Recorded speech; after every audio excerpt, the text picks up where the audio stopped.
Welcome, creative adventurers. Thank you for stopping by today. I'm Debbie Cohn with Cohn Designs. In today's episode, we'll be talking about quilting on a budget, all about thread. I'm going to give you 5 tips on how to save money when you're buying your thread for quilting. Stay tuned until the end because I've got some troubleshooting tips when you're having difficulties with your thread and what to do with your thread once you've purchased it. So let's get started. First, I want to talk very briefly about thread weight. What is thread weight? Thread comes in a variety of weights. The lower the number, the thicker the thread. So 12 weight would be a very large or thick thread that you would typically use for machine quilting. 50 weight is typically what most people use for machine piecing. It's a general all-purpose one. You can use it for machine quilting as well. 50 weight is probably the best all-around, all-purpose thread to buy. If you want to get finer, you would choose a 90 or 120 even for very fine work in specialized situations. The weight refers to the thickness of the thread. Some different threads might have the same weight but may appear thinner or thicker. That has to do with the number of plies or strands in the thread.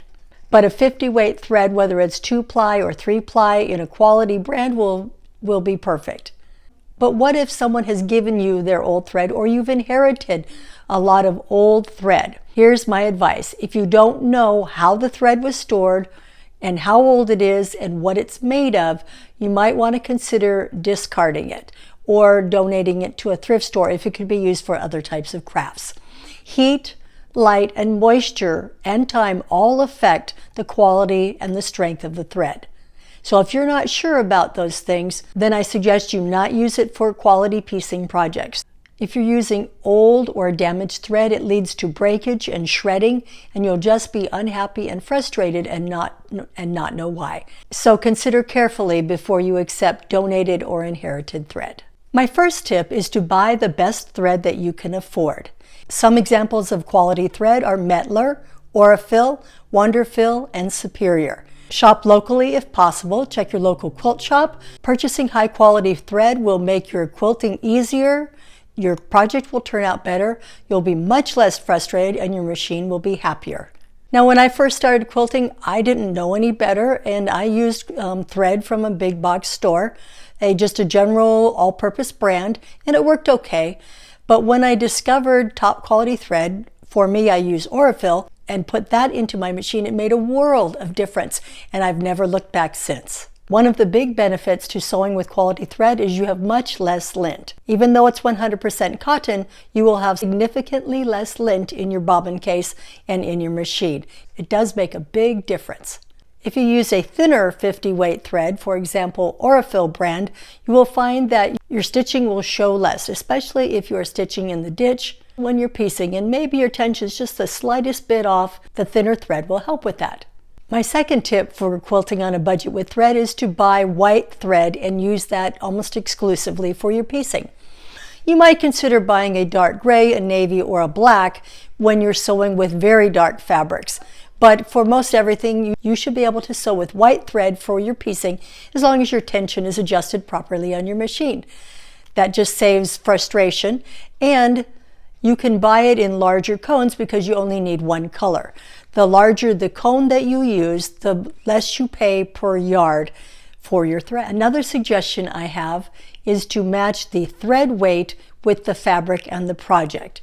That will save you a lot of grief and frustration when you're sewing your projects. If you're having issues, check to make sure that you have the correct weight of thread that goes with the type of fabric that you're sewing. If you're not sure what type or weight of thread you should use, ask at your local quilt store or ask online in any community forum or a quilter that you know, and they'll be glad to help you out. My fourth tip for saving money on thread on a budget is to do chain piecing wherever possible and use leaders and enders whenever possible. Especially if you use leaders and enders as a second bonus project, that will really save you money because you're not wasting all that thread when you pull your fabric off of the machine and cut it. That extra thread that you have, those tails are not wasted.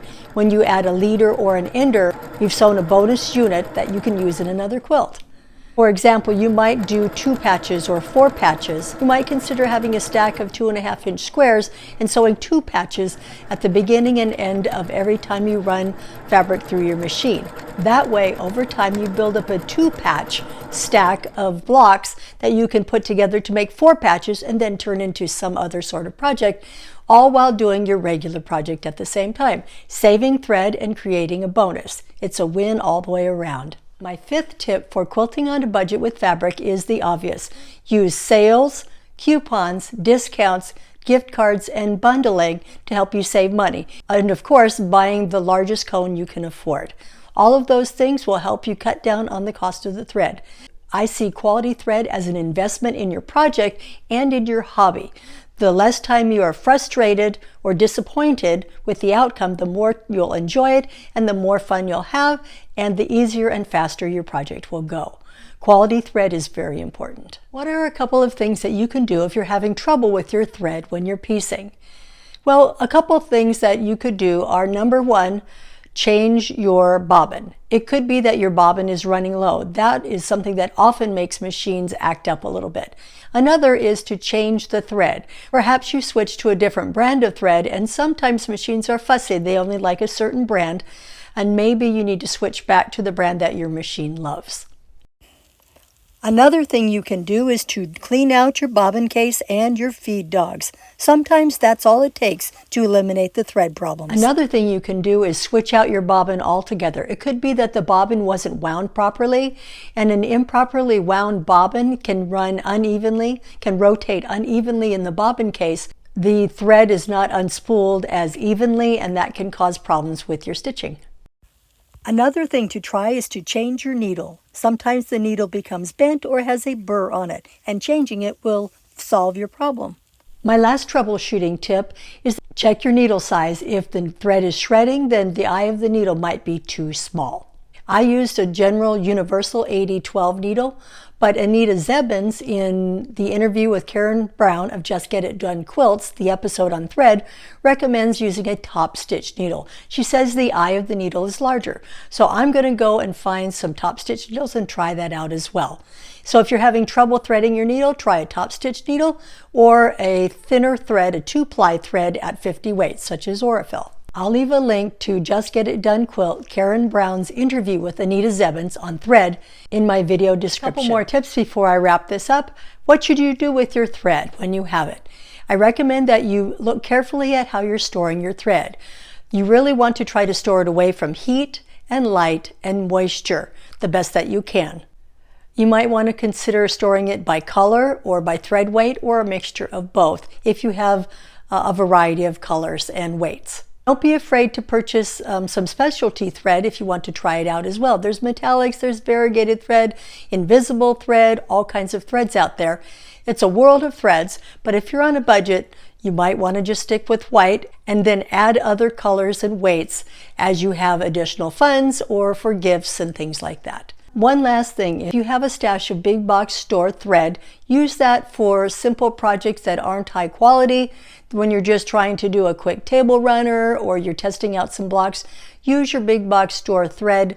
That might not be top quality for that, and then use your top quality thread for any of your special projects, and that will help stretch your thread dollars as well. Thank you for stopping by today. I have other videos in this series, Quilting on a Budget. I'll leave a link to them. Among those are quilting on a budget with fabric and how to choose a quilt backing. If you like this video, please give it a big thumbs up. Leave me a comment and tell me what is your favorite brand of thread. Please subscribe to my YouTube channel and tell a friend as well. Those are the best ways to support my channel. Thank you for watching. I'll see you again soon.